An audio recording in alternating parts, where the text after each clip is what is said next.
bonjour et merci beaucoup de nous retrouver pour votre émission de formation. Les 13 mai de chaque année, l'Église célèbre les apparitions de Fatima. À 1917, la Vierge Marie est apparue à 3 enfants à Fatima, Lucie, Jacinthe et François. À commémoration de sa première apparition à Cova da Iria, au Portugal, il est nécessaire de rappeler que Notre-Dame de Fatima est aussi appelée ou est également appelée Notre-Dame du Rosaire de Fatima. Les événements et les messages de conversion que la Vierge Marie a donnés aux 3 enfants concernent aussi notre temps.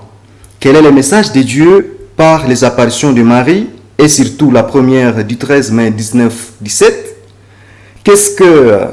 Disons une question que nous poserons à notre invité du jour, M. l'abbé Boururu Damien. Bonjour, M. l'abbé. Bonjour. Vous êtes aumônier diocésain du mouvement sacerdotal marial et administrateur de la paroisse Massouli. Aimons sur le mouvement sacerdotal marial, qu'est-ce qu'on peut à comprendre? Le mouvement sacerdotal marial, c'est une armée que la Vierge Marie a voulu à partir de la sémence des apparitions de Fatima. C'était le 8 mai 1972, alors que les apparitions avaient eu lieu le 13 mai 1917. Alors la Vierge Marie voulait que les prêtres qui sont appelés à mettre aux yeux du monde les merveilles que Dieu a voulu pour nous les hommes à travers son Fils Jésus-Christ, que les prêtres soient les dépositaires et les mandataires de ce bienfait-là. Il a voulu qu'ils soient vraiment dans ce cœur immaculé pour avoir la force qu'il faut afin de répondre à leur vocation. C'est pourquoi il est appelé mouvement sacerdotal. C'est un mouvement, premièrement, de prêtres. Ce sont les premiers membres de ce mouvement, même si on peut avoir des laïcs. Donc, il s'agit de prêtres qui doivent être formés par Marie à partir de ce cœur immaculé comme Jésus pour être à même de servir le monde comme son Fils. Et qu'il soit préservé de ces fléaux démoniaques qui n'épargnent même pas le prêtre et le monde religieux. Au fond, c'est ça le grand objectif de Marie et le gros du mouvement sacerdotal marial. Servir le peuple comme le Christ formé par Marie. C'est que un bon nombre de prêtres fait membre du mouvement. Je dirais que de droit, oui, mais de fait, ils sont moins nombreux. Justement, c'est là corrobore l'idée sur laquelle la Vierge Marie montre que ceux qui sont le plus attaqués par le diable, c'est la hiérarchie. Ici, nous voyons le pape, les évêques, et les prêtres, par qui les merveilles de Jésus, comme je viens de le dire, doivent être à la portée de tous.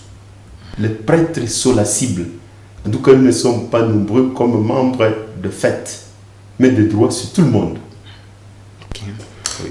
Alors, à la date du 13 mai de cette année, est-ce qu'il y a un programme qui nous est proposé à la fête des apparitions de Fatima? Exact.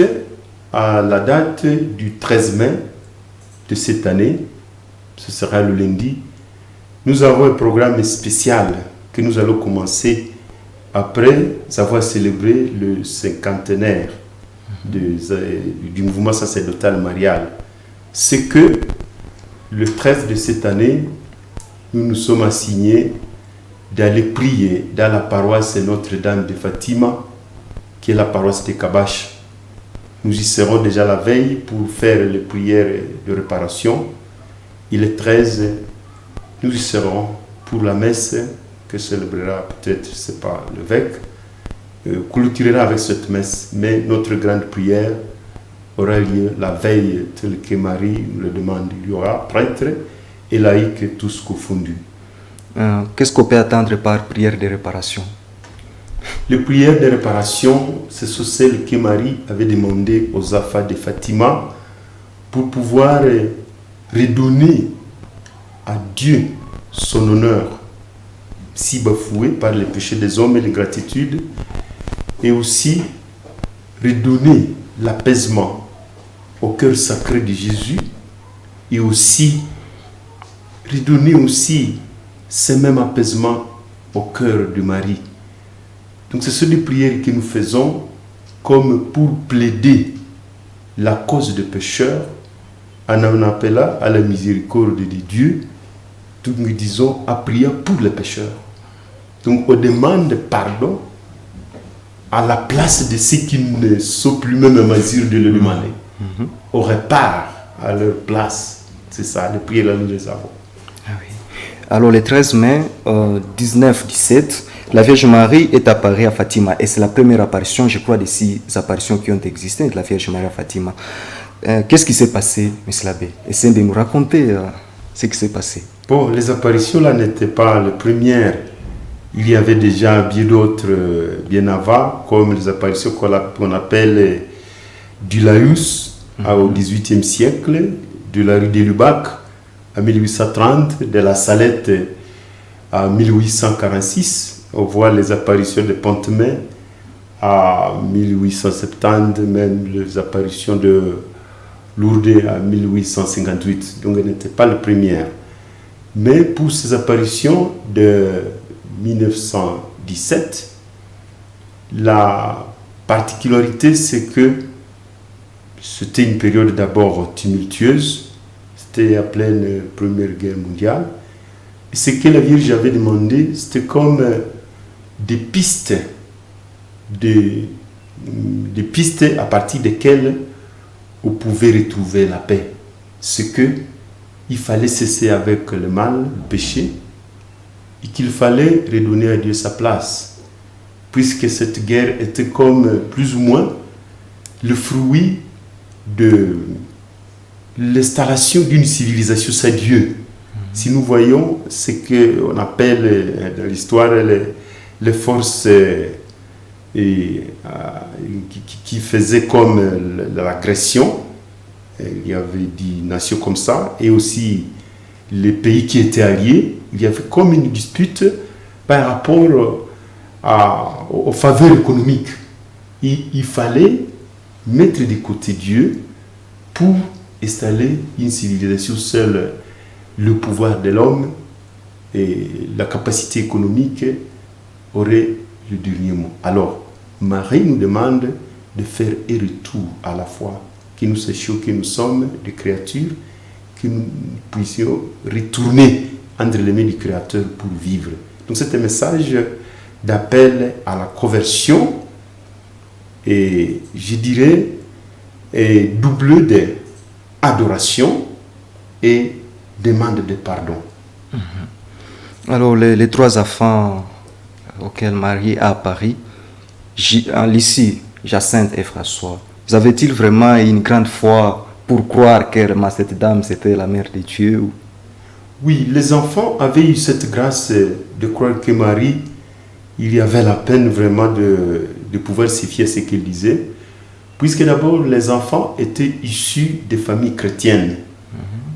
Les enfants venaient de recevoir tous la communion, puisqu'on savait que à partir du pape Pie X, celui qui avait dit que les enfants à partir de 7 ans peuvent communier, nous savons que le pape Pie X, lui, là, était à partir de 1903 jusqu'à 1914, donc jusqu'au début de la guerre.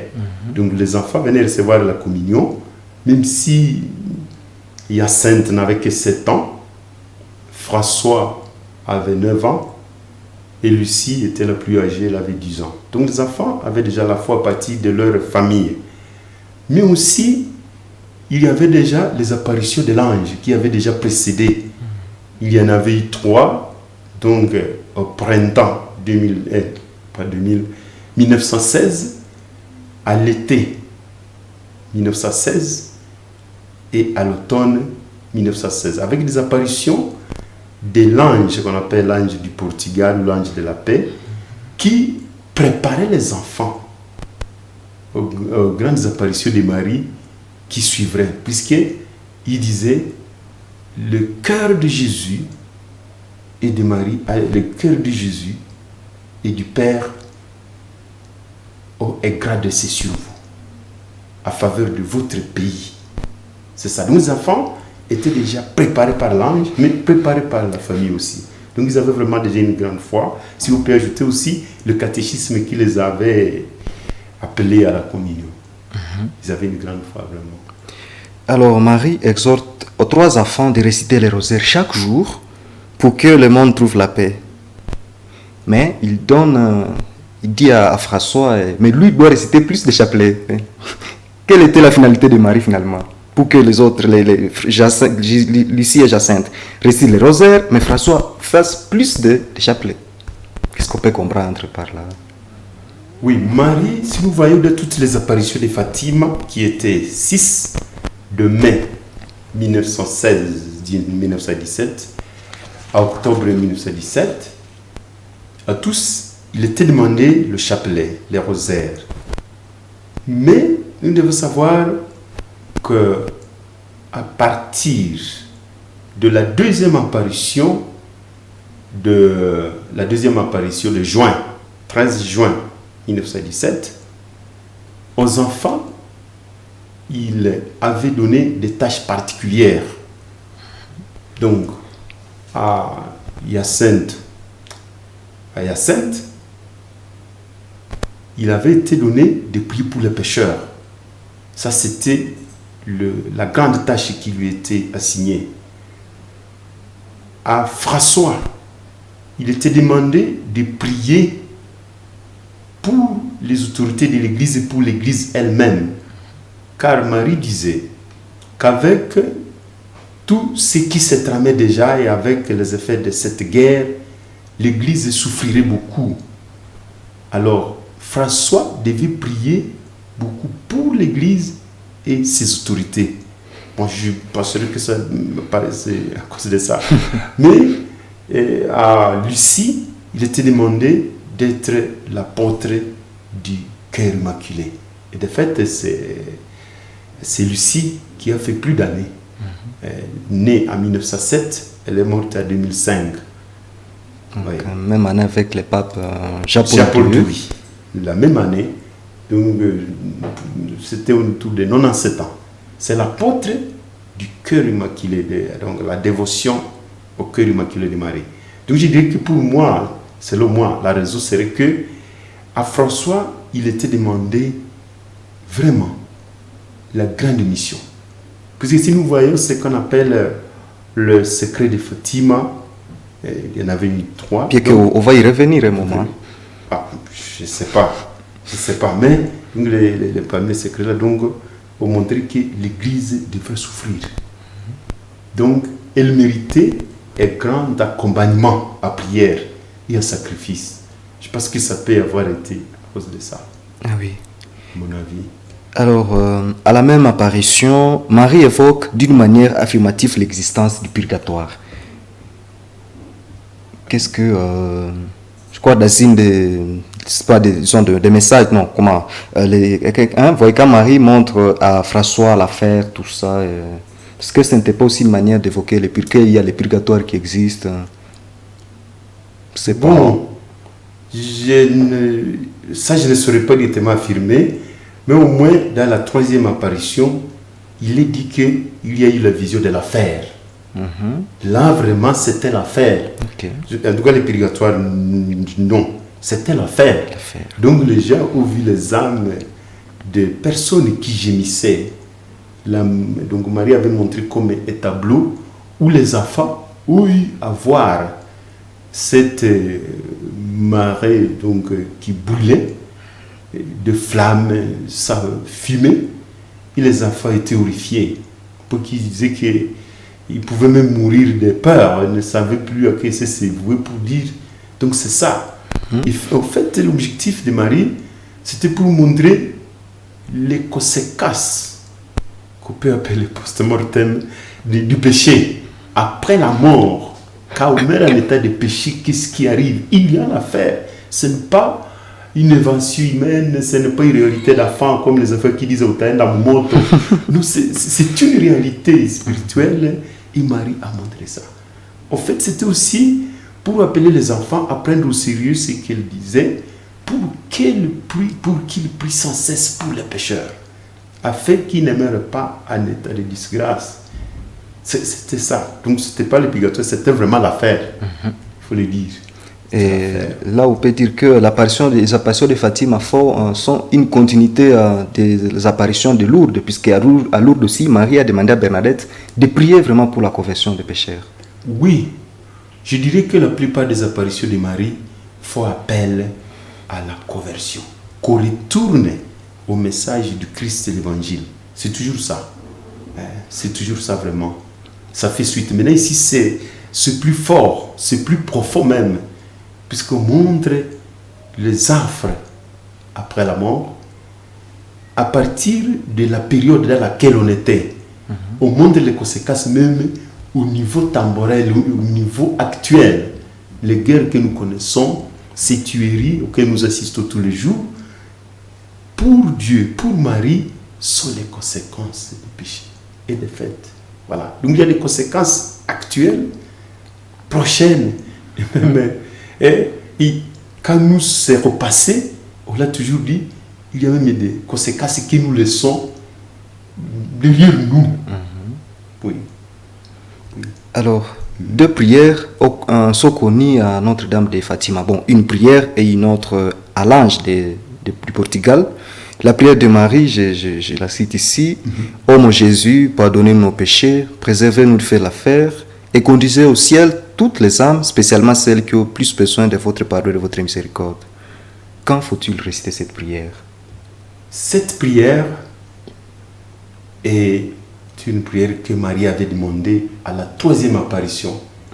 Donc la troisième apparition, c'est celle de juillet, où Marie justement avait montré même l'affaire.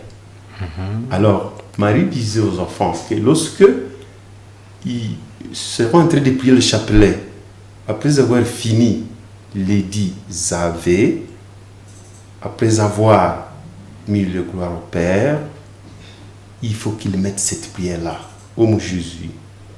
Donc, une façon d'implorer de façon spécifique la miséricorde de Dieu sur nous et sur, comme vous l'avez dit justement, vous veniez de l'évoquer, les âmes de ceux qui nous ont déjà quittés et qui méritent la miséricorde. Ce sont les âmes justement du purgatoire.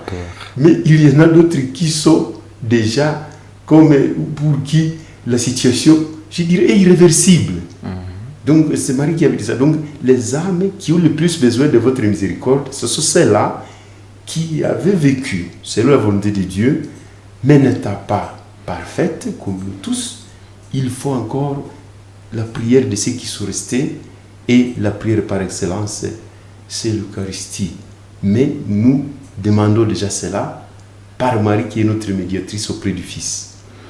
Et une autre prière, celle à l'ange. Mon Dieu, je crois, j'adore, j'espère et je vous aime. Je vous demande pardon pour tous ceux qui ne croient pas, qui n'adorent pas, qui n'espèrent pas et qui ne vous aiment pas. Cette prière, c'est celle que l'ange avait apprise aux enfants à sa troisième apparition aux enfants. Donc c'était en automne, vers septembre-octobre 1916. Cette prière, justement, montre que l'objectif de Marie qui apparaîtrait aux enfants concernerait l'adoration de la Sainte Trinité. Donc on a toujours dit que le message de Fatima est un message plus que marial. C'est un message trinitaire. En ne voyant que même les enfants qui sont trois. Oui, la Vierge qui apparaissait le 13, là nous avons 1 plus 3. Nous voyons le verbe là. Si vous voyez le verbe là, il y a je crois, j'adore, j'espère. Et il y a l'autre, et je vous aime. Donc la conséquence de la foi, de l'adoration et aussi de l'espérance, c'est de vivre dans l'amour de Dieu et avec le prochain. Donc les verbes là, les trois là, sont ceux qui portent vraiment cette prière-là que l'ange avait apprise aux enfants, à partir de laquelle il devrait chaque fois se prosterner devant Dieu, puisque les gens désormais adoraient le diable, le Satan. À leur place, il fallait adorer Dieu. Voilà pourquoi d'ailleurs on a toujours dit que le mouvement sacerdotal marial, c'est un mouvement eucharistique. On est très appelé à l'adoration. Puisque c'est à cela que Marie nous invite. Pour que la paix règne dans le monde, il faut donner la première place à Dieu. Il faut donner la première place à Jésus. Et même plaider la miséricorde à faveur de ceux qui ne sont même plus à mesure de le faire, en faisant des actes de mortification à leur place et à prier à leur place. C'est ce que font les mariages. Ah oui. Oui. Alors si vous pouvez nous parler épais des secrets de Fatima, si nous pouvons en avoir une idée. Les secrets de Fatima. Bon, les secrets de Fatima sont 3. Et Marie avait demandé que les enfants ne disent rien à ce propos-là, puisque ça pouvait attirer beaucoup de remous, d'incompréhension. Le premier, c'est que le péché engendre tout le mot à ce monde. Le mot déjà à ce monde. Donc il y a, la Marie avait parlé de guerre, la famine, Marie avait parlé de la pauvreté, Marie avait parlé même des mots subites. Donc la vie qui est comme un certain danger. Donc la famine aussi. Donc les calamités naturelles. Marie a dit, premier secret, en tout cas, sachez que avec le péché, tous les fléaux sont possibles au monde. Et la manière de réparer risque même d'être difficile à trouver si on ne retourne pas à Dieu. Nous avons pour ça le message du 1er janvier 1981 dans le livre bleu. Je appelle le livre bleu. Deuxième message, Marie qui avait donné les pistes de sortie de cette angoisse. Quelles sont les pistes? Et parmi les pistes, il y a ce qu'elle avait déjà demandé aux enfants. Ce que on doit prier les rosaires sans cesse. Et cela, ça signifie chaque jour. Chaque jour vraiment. C'est des devoirs de quelqu'un qui est consacré au cœur immaculé de Marie. Il a demandé qu'on se consacre à ce cœur immaculé. Consécration à ce cœur immaculé. C'est aussi une piste. Donc le piste que le mouvement d'ailleurs s'assigne.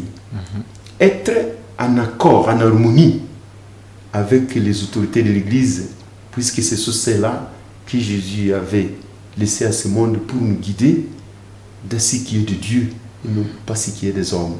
Ici, il cite beaucoup le pape. On doit être vraiment bien avec le pape. Donc, il y a ces pistes-là. Il a demandé aussi des prières, des supplications, adoration, messe et aussi rosaire. Il demande aussi les actes de réparation. Il y a les actes de réparation comme le jeûne, faire des actes de bienfaisance, ça demandait une contrepartie, et accepter de souffrir pour Dieu. Par exemple, comme nous irons à Kabacha, quelqu'un s'est dit, j'irai là à pied. Pour réparer en faveur de ceci ou de cela, tout ce qui s'est fait par exemple là, nous irons à pied. C'est notre intention. Et pour le montrer, nous allons à pied. Alors, troisième secret, Marie a montré aux enfants que le monde risquait sa perte totale. Alors, à cause du péché. Alors, il lui avait été montré, c'était surtout Lucie, qui est la voyante de Fatima, que le monde court la disparition totale si les gens ne font pas attention.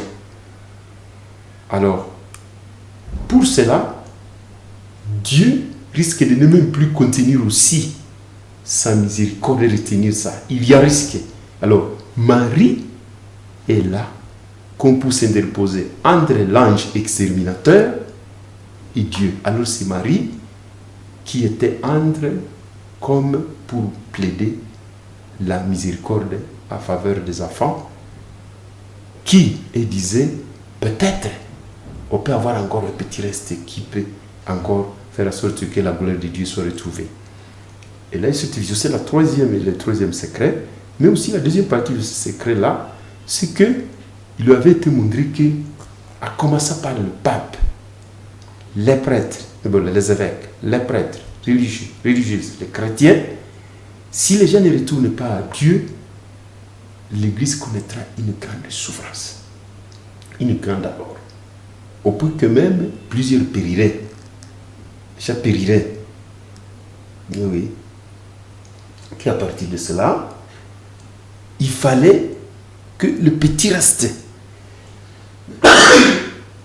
qui se sera consacré au cœur de Marie, au cœur immaculé de Marie, puisse prier beaucoup, jusqu'à ce que cette miséricorde, à partir du petit reste, puisse revenir. Donc l'Église va souffrir, mais à partir des petits restes qui restera ferme, quelles que soient les difficultés, la miséricorde reviendra et tout reviendra encore normal. C'est pourquoi, quand bien même au Pètre Nombreux, on doit être ferme. Puisqu'il y a comme, en tout cas, un engagement au témoignage jusqu'au martyr dans le mouvement. Il y a cela. Même chez les enfants, que ce soit les jeunes, les adultes et les prêtres, il y a un engagement de témoignage jusqu'au martyr. C'est pour que vous voyez, plus il n'y a pas beaucoup de gens. Bon, quand même si nous qui sommes, nous ne le faisons pas, mais au moins c'est ce qui nous est demandé. Puisque c'est qu'à partir de ce petit noyau-là, la miséricorde de Dieu finira par s'étendre chez tous. Alors, nous sommes presque vers la fin de notre émission, Oui. Mais avant de nous séparer, je voudrais revenir sur quelque chose. Ici, je vais vous lire une homélie de Dogobi au cours du Cénacle tenu dans la chapelle des apparitions à Fatima, le 20 novembre 1999. Il dit, Dogobi dit, Fatima est la porte par laquelle nous devons passer pour parvenir au temps nouveau qui nous ont été annoncés. Le cœur immaculé de Marie est notre refuge à ce temps conclusif de la grande purification et de la grande tribulation. Qu'en dites-vous? Oui. Donc ça, c'est un message de Dogobi. Il est comme quelqu'un qui nous appelle à nous fier à Marie. Si vous voyez, dès le départ, dès la création, lorsque l'homme venait de faire défection, il a été dit, donc, une femme mettra au monde, écrasera la tête du serpent, même si le serpent osera le mordre au talon. Donc Marie est au départ de notre salut, déjà de la création. Là, on appelle le proto-évangile, donc Genèse 3,15. Donc là où il y a la défection de l'homme, Marie est là pour le relèvement dès la création. C'est pourquoi, quand le moment était venu au XXe siècle, il était dit, un nouveau programme de salut. Confiez-vous au cœur immaculé. Elle a toute grâce. Puisque de toute l'écriture, Marie nous aide à répondre généreusement à l'appel de Dieu comme Jésus. Puisque si Jésus a répondu parfaitement à ce que Dieu lui a donné, c'est puisque aussi Marie était là. Alors nous aussi, si nous nous fions à Marie, le diable n'a pas de mise sur elle. Donc nous sommes dans un refuge sûr pour combattre, puisque Marie a tout pouvoir contre le diable. C'est elle qui est la fille de Dieu le Père, la mère de Dieu le Fils, et aussi l'épouse de l'Esprit Saint. Elle a la plénitude de grâce. Donc si nous sommes en elle, le diable ne peut pas passer par elle jusqu'à nous. Ne peut passer.